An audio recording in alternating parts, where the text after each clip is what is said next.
translation by Madam Blavatsky. It is like purchasing the carcass of an elephant and carrying it home. Instead of purchasing an elephant, suppose somebody purchases the corpse of an elephant, dead body of an elephant, and safely carries it home. Like that. We have the weight of the subject without the pleasure of the subject. See, now we leave off the weight here on the blackboard and we go to the pleasure of the subject. So you sort of excited. Just now we are trying to introduce. This is the exact exercise which every scholar in India knows, and every Indologist in the West, and every university professor of the Western University knows. This is the burden of the elephant, dead elephant. But only a true traditionalist can give us the other side of it. There are, fortunately, people who know the tradition of every scripture in the world. They are the masters and their disciples. And they never allow the thing to die. They keep the tradition living and they give us. Now we try to understand what it is. The word rik means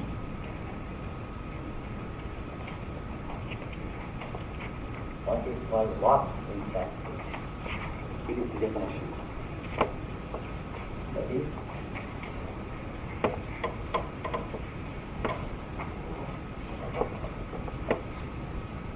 the uttered word.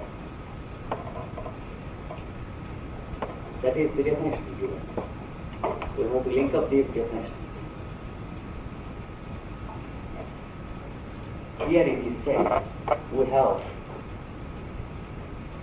two types of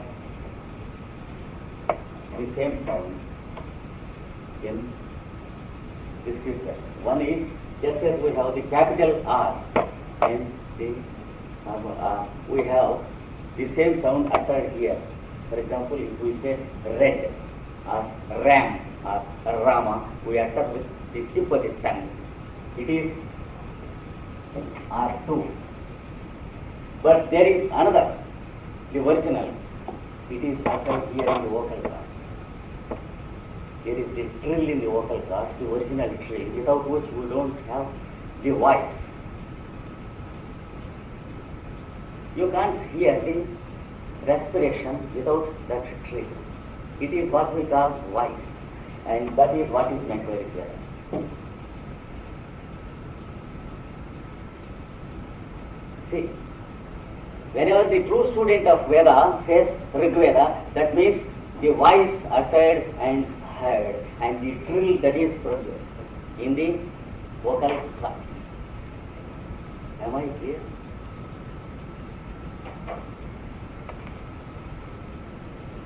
And this book speaks of it. So Rigveda is not this textbook, but it is your own voice uttered. That too, when it is uttered, it is Rigveda. When not uttered, it is the book. You see, if I say this is Master CBB, how can it be? This picture or this glass or this frame is not meant by me if I say CBB.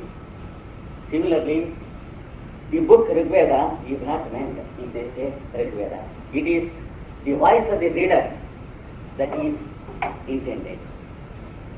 If a true student of Veda says Rigveda, that means the voice used by you while reading the mantra or while speaking to each other. So, remember this terminology. Whenever we say Rigveda, it means our own voice uttered and heard. So, it has its own Brahmana.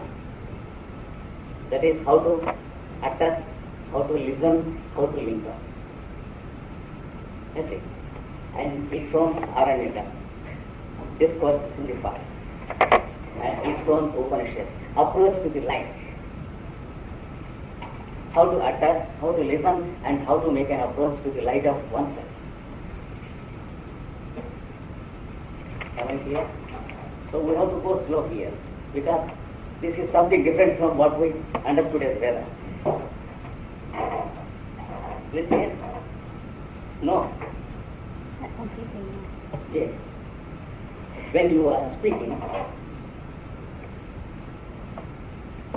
where from you are speaking? From your vocal cords. What is it that is being uttered? It is the voice. See, what is it that is being heard? It is the voice. What is the voice made up of? The sound vibrations produced by the trill of the vocal cords. Now can you imagine that this sound is being produced in the vocal cords because it is the trill. And when it is continuously, speedily produced, you will have the effect of what we call voice. Am I clear? Voice, W-Y-S-E. No, voice. Sorry. This is the difference between country and country. I'm sorry. We Indians, we pronounce things in a different way. That's the gap in the pronunciation. It's voice. Vocal. No? Am I clear? Am I clear? Good.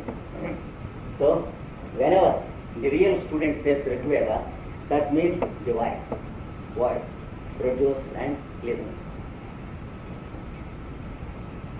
It is in Sanskrit called Vak.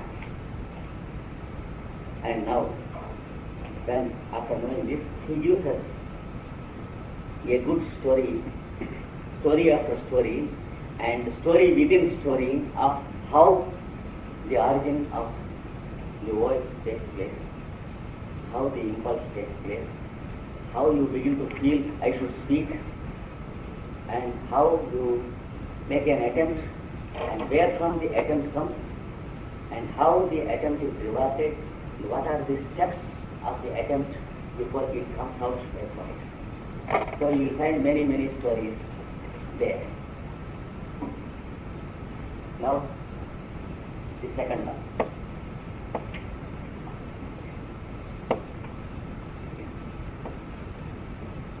I put a question before I explain what the second one is. You have accepted that the voice is produced due to the trill in the vocal cords. And how is this trill produced? What is the cause of this trill? How can you produce it? With what? You are producing it? In the spirit. Yes. Yeah. So this is called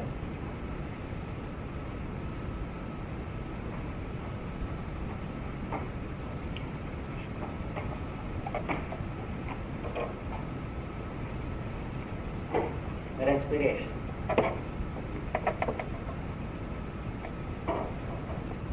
For so many scientific reasons, it is called the sound.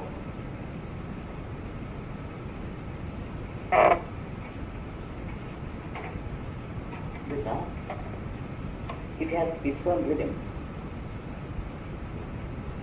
which cannot be disturbed. Even though it is a little bit disturbed, into our disturbance in routine and habits. Altogether, you cannot disturb it. You cannot stop it for a time and then produce it again. It is automatic. It has nothing to do with our mind. It has its own mind, which is keeping the rhythm. The heartbeat and the respiration, they continue because there is a rhythm, there is a beat which is working through us. It's taking these very beats as its own very beats. So for many reasons, the respiration is called the song of life.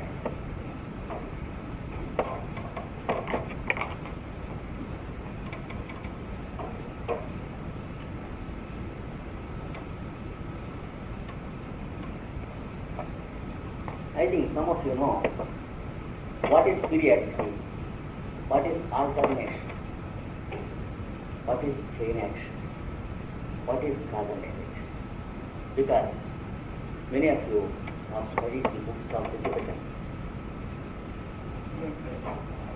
All these aspects put together, they frame, they compose the song of respiration. There is the law of periodicity,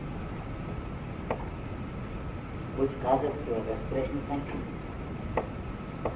There is the law of alternation, which causes inhalation as a necessity after exhalation, and exhalation a necessity after inhalation. The one is necessitated after the other. It has nothing to do with you are trying to do it or not.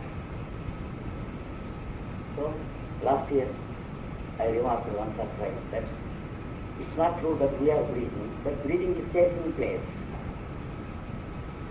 This is what it is meant. Because we have a subject 1 year ahead. So now we continue the subject.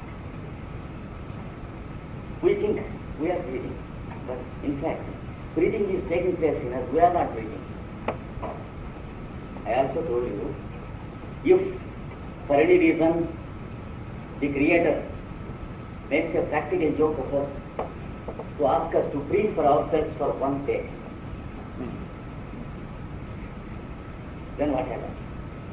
In the morning we remember we have to breathe, and every breath we have to do it, and in the telephone we say hello, and our friend says you have to reach me by 10:30 sharp. Then there is something important in our mind, more important than our breath. The result is the telephone is thrown and the body is thrown and we are dead.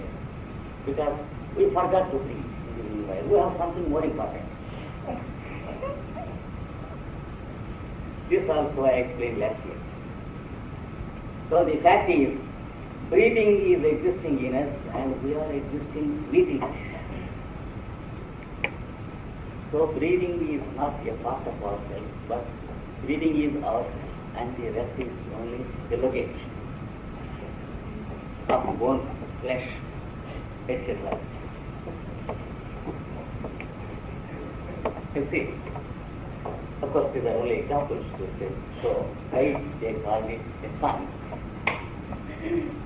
So it is respiration. And this has its own original concept called pulsation. Because respiration is due to the law of pulsation, which we call peristalsis.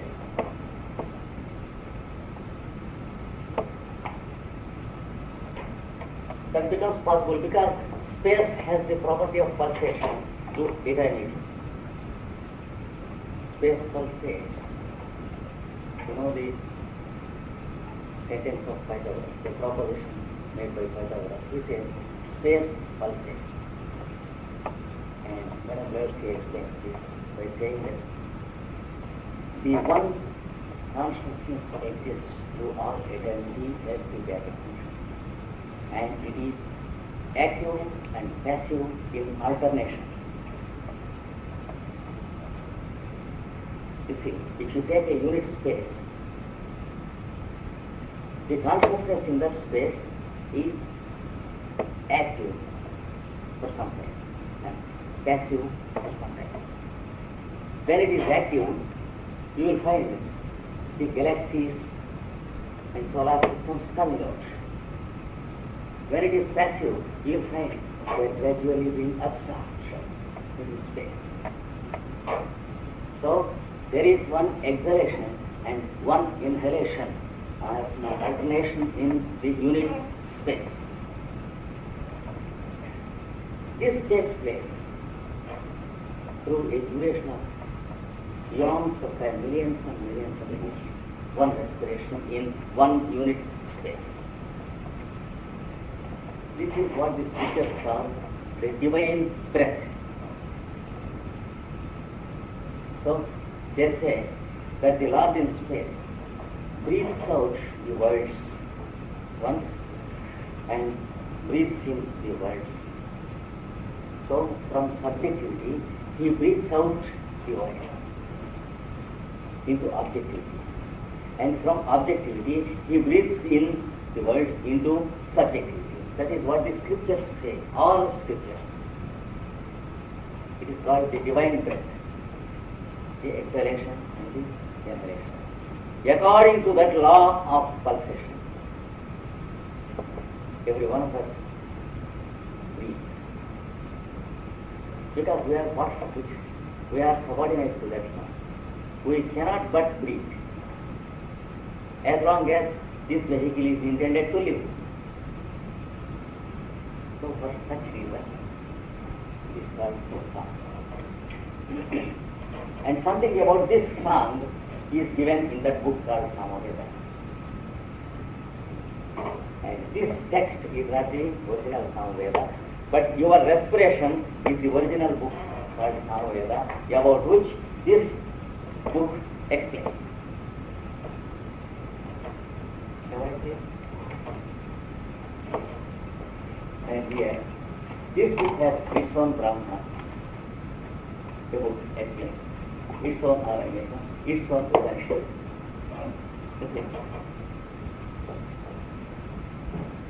So now we have two books with us. We need not carry the luggage of them. That one is our voice, the other is our respiration. And now you have passages about these two things. In one of the passages, just I give only example, just listen to it, you need not know that. It is said that Rigveda is born out of Samaveda.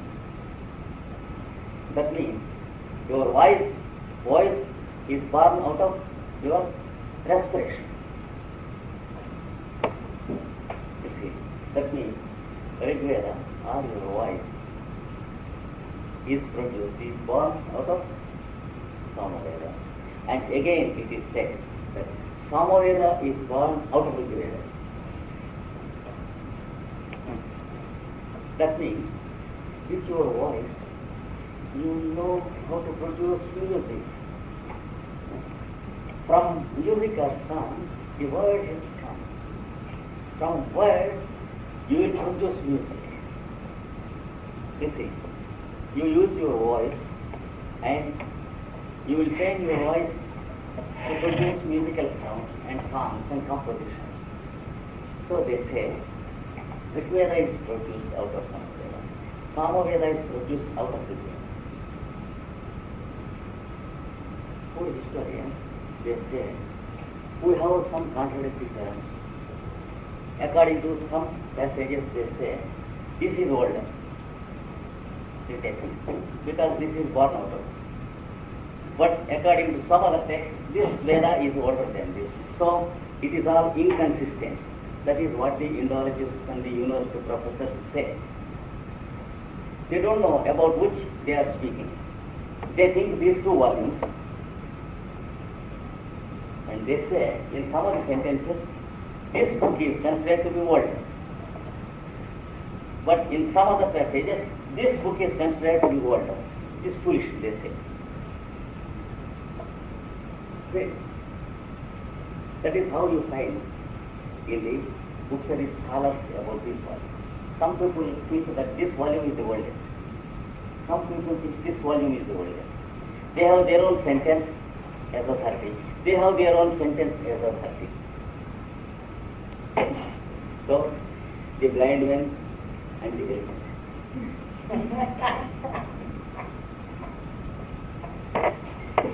Like this. Now, we will go to the third Veda. Please don't forget to pick up it. Yajus. The word Yajus means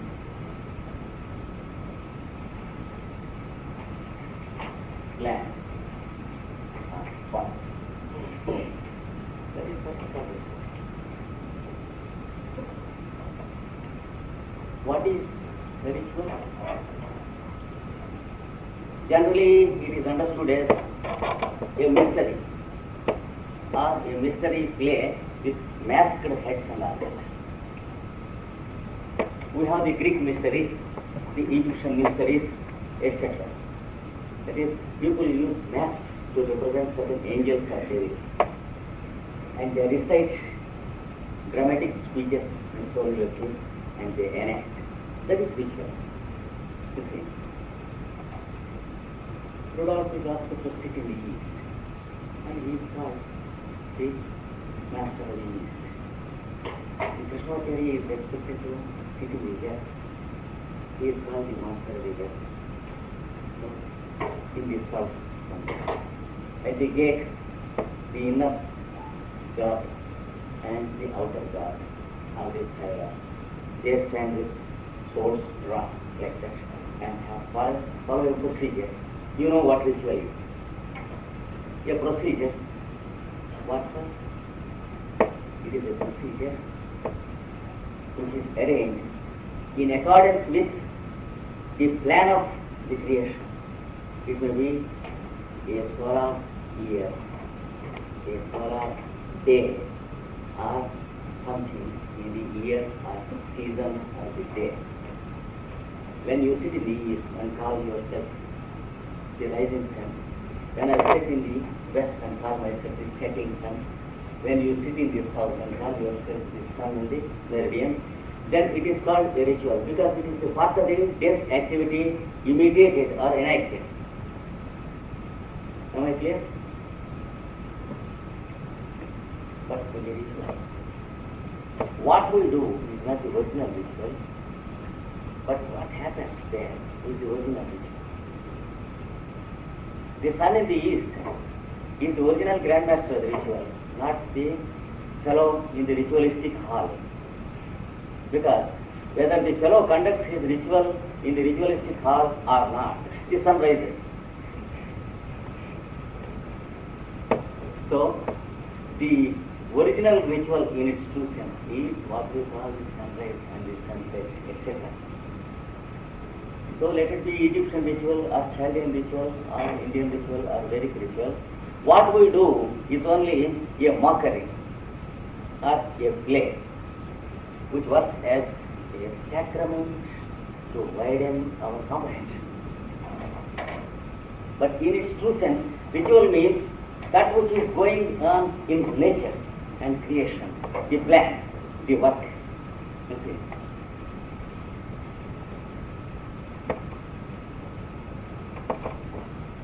This will be better understood by the ritualists of the various schools like Freemasonry, etc. Of course, the Freemasonry of those who do it in a proper way. Now, the word Yajus, Yajur, when separated, is uttered as Yajus, or it becomes yes grammatically. The word Yajus means the plan. That means the grand plan of the universe, according to which the solar systems come, according to which every solar system develops its own planets, and every planet develops its own planetary activity, and every individual on that planet evolving into one Rudolph to find out the planetary synthesis. That is, every atom of the planet evolving into an individual forming an ego through its own mineral, plant, animal and human kingdom, and then to the Deva kingdom again. It starts its journey in the Deva kingdom, and it awakens as an ego or the permanent atom. And then it takes its journey through the evolution along the steps of the mineral kingdom, plant kingdom, animal kingdom, human kingdom, and then again to enter into Deva kingdom. All this is called Yajus, or the plan, or the ritual.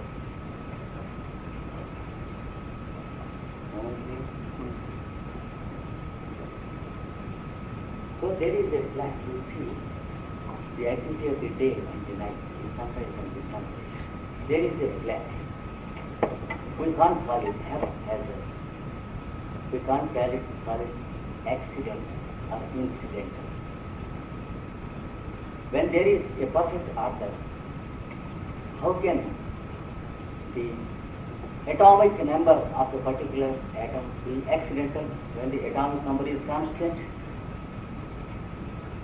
So, every atom, every electron, every cathode, every anode, every planet, every solar system, every individual is running according to the plan.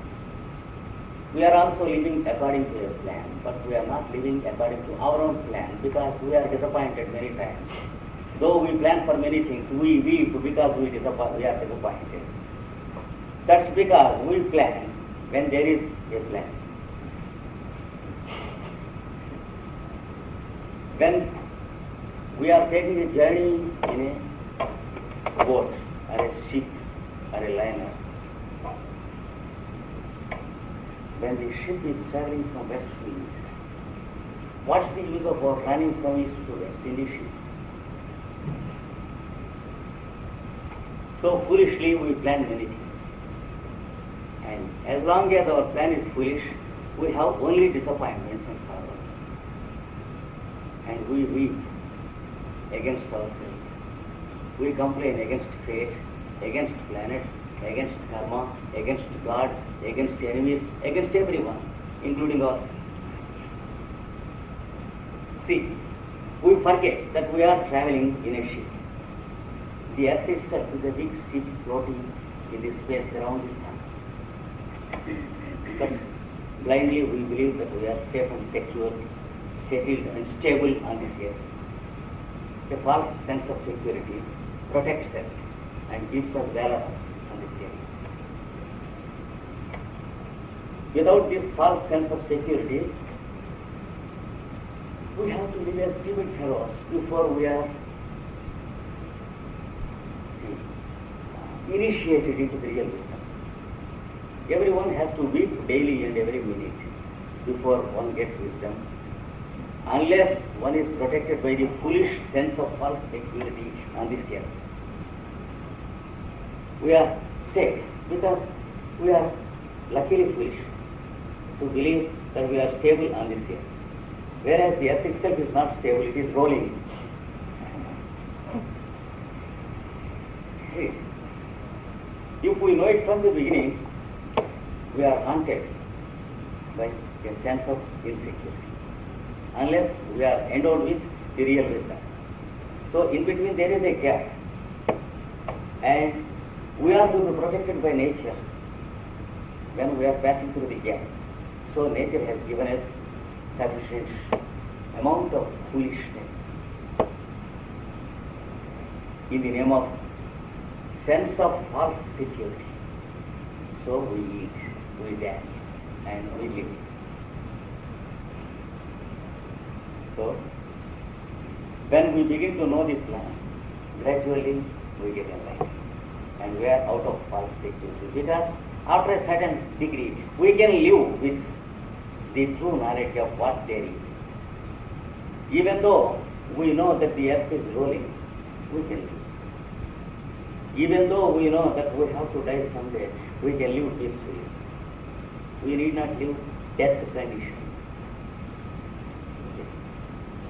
Because the more and more we get enlightenment into what the masters call wisdom, the more and more we get the real sense of security in the eternity. Until then we are to be protected by a false sense of security. So, this plan which is to be known and gradually which will be revealed to every one of us is called spiritual, the plan or the work of ages. And we have our own plan. In the morning we plan for certain things. I have to go to the office by 10 o'clock. Before that, I have to finish my breakfast.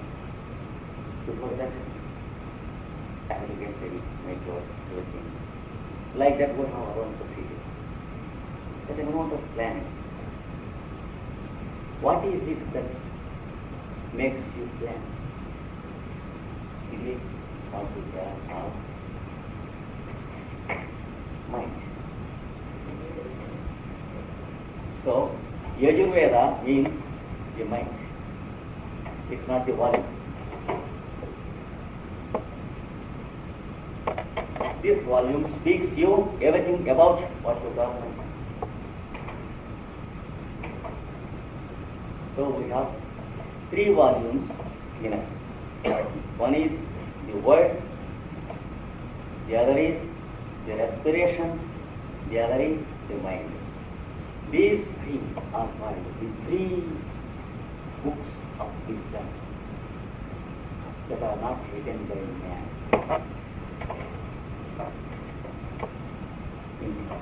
In Sanskrit, they are called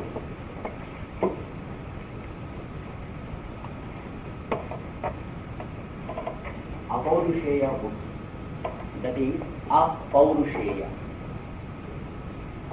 That is impersonal writings. Impersonal writings. Impersonal writings. There are 2 types of writings in this world.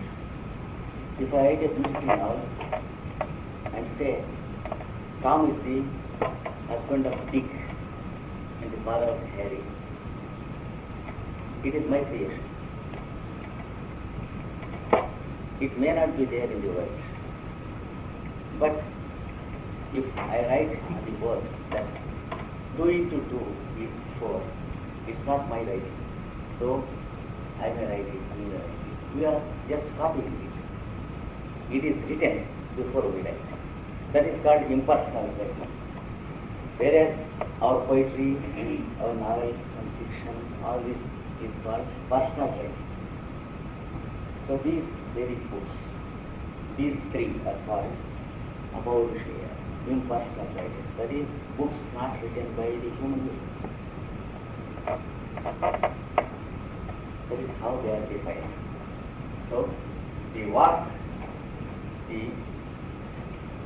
Sama, the Yajus, means the word, the respiration, the pulsation and the mind.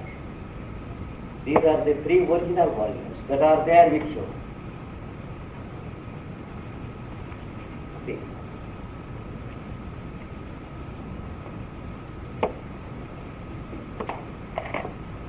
These 3 are called the main Vedas. And one who knows these 3 is said to have known the threefold wisdom. That is what is said.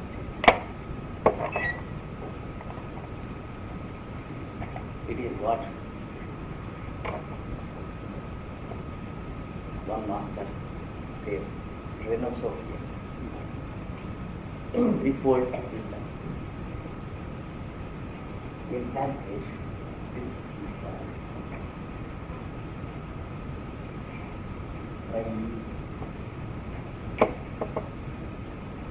Vidya. Vidya.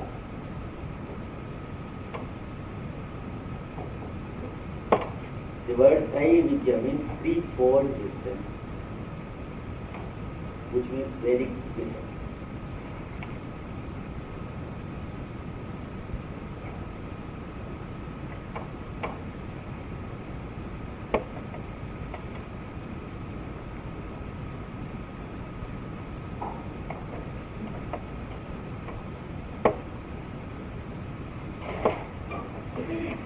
Now, for the present, let us take these 3 and postpone the 4th, right?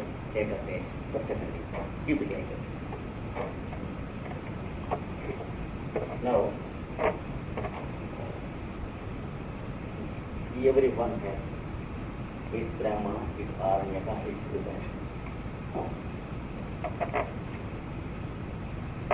Brahmana, you know, Brahma, the word Brahma.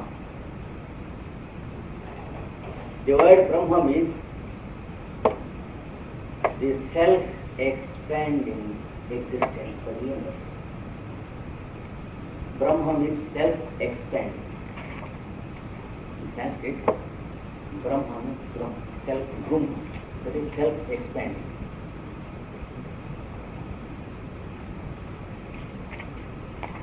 Brahmana means that which speaks of the self-expanding principle.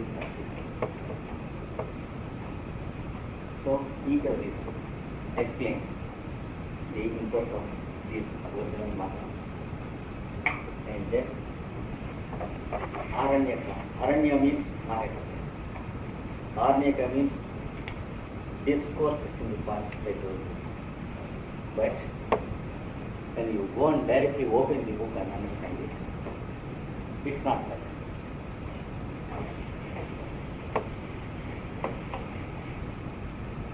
You know an instrument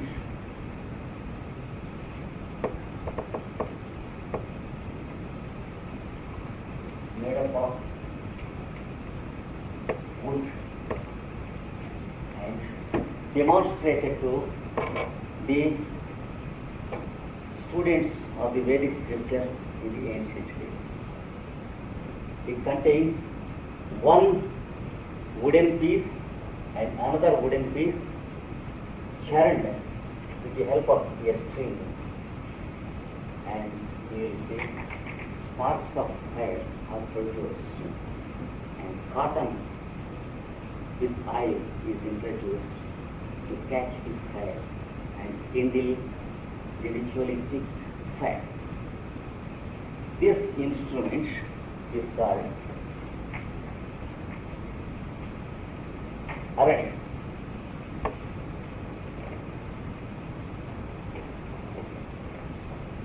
That is fire producing mechanism or instrument.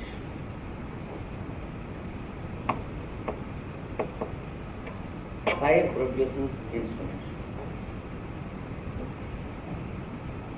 These books, which are called Aranyakas, they explain us about that instrument Aranya. They explain something about this instrument, fire producing instrument. But if you read the introduction given by a university professor or an Indologist or a historian about Aranyaka, he gives only the discourses held in the forest by the great sages of old. That is what he says. Why not in the houses? He says, no, it is a great sin to utter those mantras in the houses. That's why they are uttered in the forest. He produces so much of false literature about the argument.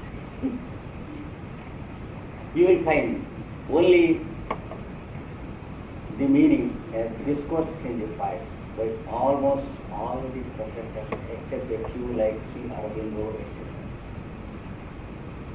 Those who have directly read the books under the directions of those who can instruct in the real traditional way, they can explain these things, and Sri Aurobindo has given these things. Whereas other professors like Radhakrishnan, etc., they have defined as discourses in the forest. Even the great Professor Max Muller, he explains that they are the discourses in the forest because it is those Indian scholars who inform Max Muller. What can he do? If I inform something wrong about an Indian scripture to you, what can you do? You will write the same. So Arani is different. Arani is the instrument, and these books contain lessons about the fire producing mechanism. For example, I will give you only example, don't note it down, because I have already overburdened you with information today. One lesson he says, he has what is called the 5-chapter lesson about Aranya. In one, he says, understand, the mother is the lower lag of wood. Father is the upper lag of wood. Friction is what is called the family life or sex life. And the fire is what we call the progeny. That is the first lesson. The second lesson is the earth is the lower lag of wood. Space above is the upper lag of wood. The rotation of the earth is the friction. And the result is the creation through day and night. That is the second lesson. This is. And the third lesson is the disciple is the lower lag of wood. The teacher is the upper lag of wood. The process of teaching is friction, and wisdom or realization is what we call fact. Like this, he gives sets of lessons. And then the fifth final lesson is take this as the lower lag of wood. Take this as the upper lag of wood. And take the process of your utterance as the friction. And the result is the word, the syllable, the sentence, and the conversation and the word, which you call fact. That is the fifth lesson of the first set. Like this, there are 5 sets of 5 lessons in one. So these things are called harmony. They speak of the lessons about RNA are the fire channel. So they are RNA classes. And then Upanishad.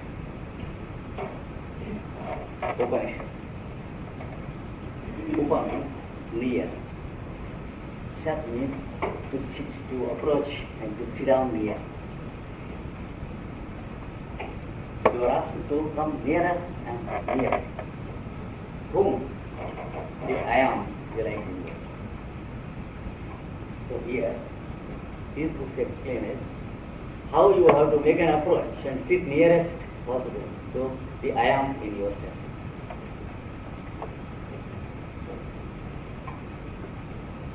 For example, I say one statement. Understand the person whom you call I am.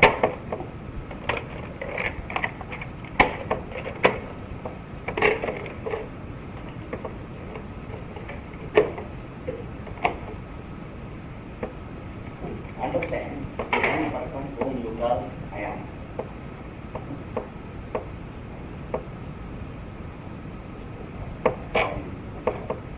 Understand the one whom you call the sun.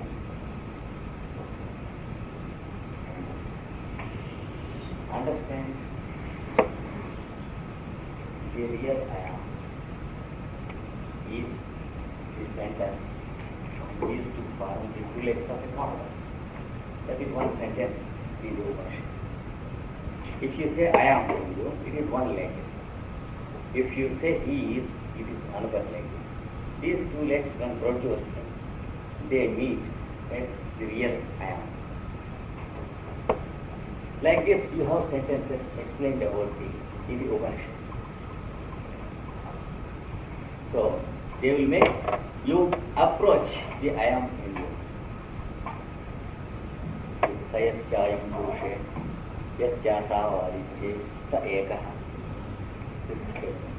So, with your permission, I will wipe off the things explained.